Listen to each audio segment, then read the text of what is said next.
Tiempo de conectar. Devocionales para una vida plena.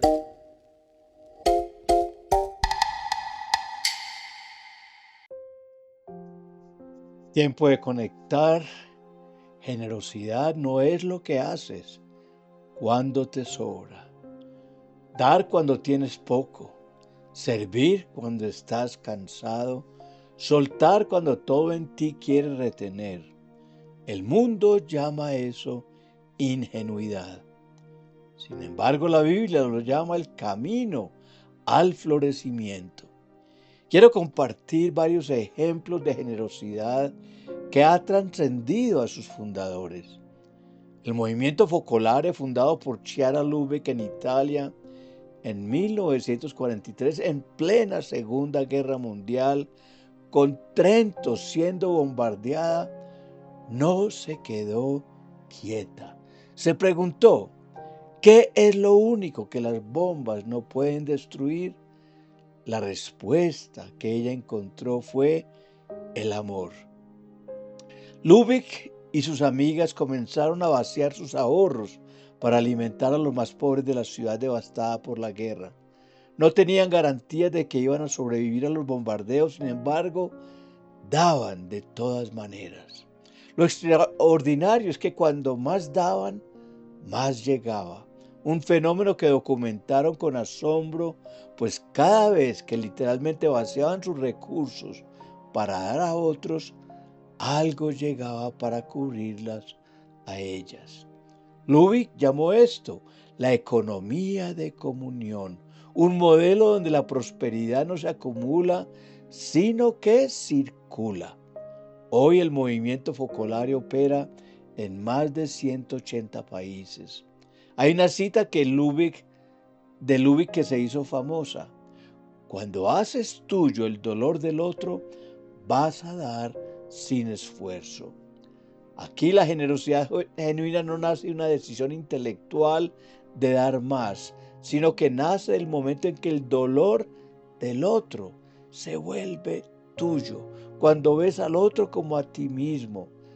Dar deja de ser un sacrificio. Segundo, existe una generosidad organizada que transforma sistemas. Por ejemplo, San Vicente de Paúl nació en Francia en 1581 en una familia campesina pobre.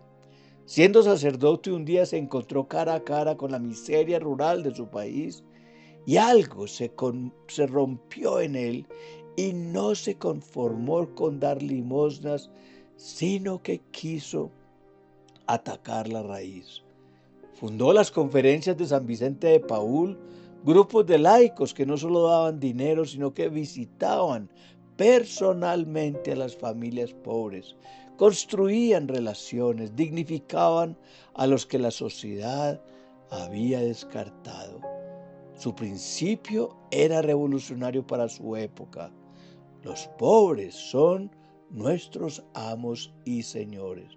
Hoy la Sociedad de San Vicente de Paúl opera en 153 países con más de 800,000 voluntarios activos, siendo una de las redes de servicio más grandes del mundo. Su frase más conocida es: la caridad es el cemento que une las comunidades. Por otro lado, tenemos el Ejército de Salvación, fundado por William Booth en 1865 en Inglaterra, que nació con una convicción similar. Booth veía que la iglesia de su tiempo predicaba el evangelio a los pobres, pero no hacía mayor cosa, no los alimentaba. Su respuesta fue radical: sopa, jabón y salvación. Atender primero el cuerpo, luego al alma.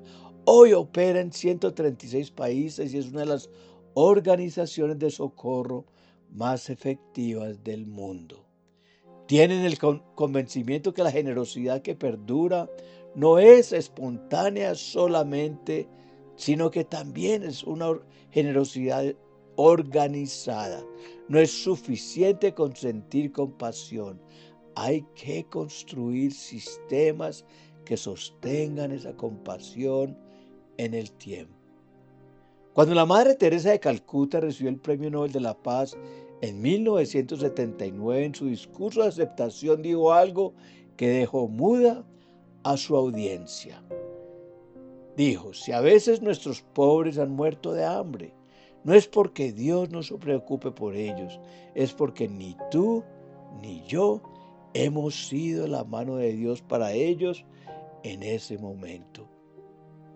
Ella no acumuló nada, murió sin posesiones personales y sin embargo movió más recursos hacia los más pobres que la mayoría de organizaciones con presupuestos millonarios.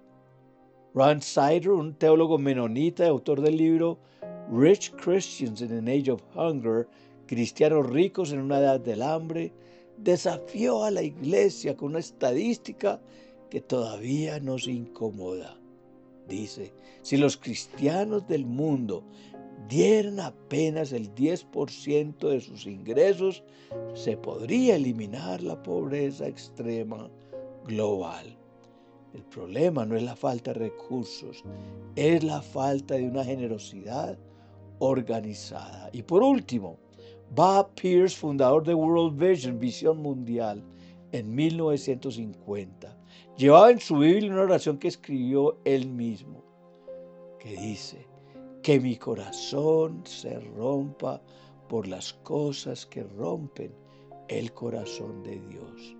Desde esa oración nació una organización que hoy alcanza a más de 200 millones de personas en 100 países.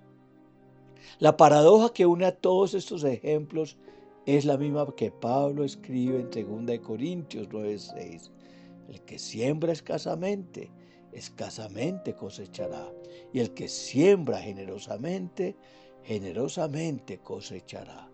La pregunta que nos debemos hacer no es cuánto tengo para dar, sino qué me está rompiendo el corazón. Precisamente ese es el punto de quiebre donde nació cada uno de estos movimientos que cambiaron el mundo. Chiara Lubbock, Vicente de Paul, William Booth, la Madre Teresa, Bob Pierce vienen de tradiciones distintas, de diferentes épocas y de diferentes continentes, pero todos descubrieron esta misma verdad, que la generosidad no es lo que haces cuando te sobra, es lo que haces cuando decides que el otro importa más que tu comodidad. Oremos. Señor, confieso que a veces calculo demasiado antes de dar, que protejo lo mío con más celo del que protejo a los tuyos. Rompe eso en mí hoy, por favor, que mi corazón se rompa por lo que rompe el tuyo. Hazme una persona generosa, no por obligación, sino por amor, el mismo amor con que tú primero me diste todo. En el nombre de Jesús. Amén.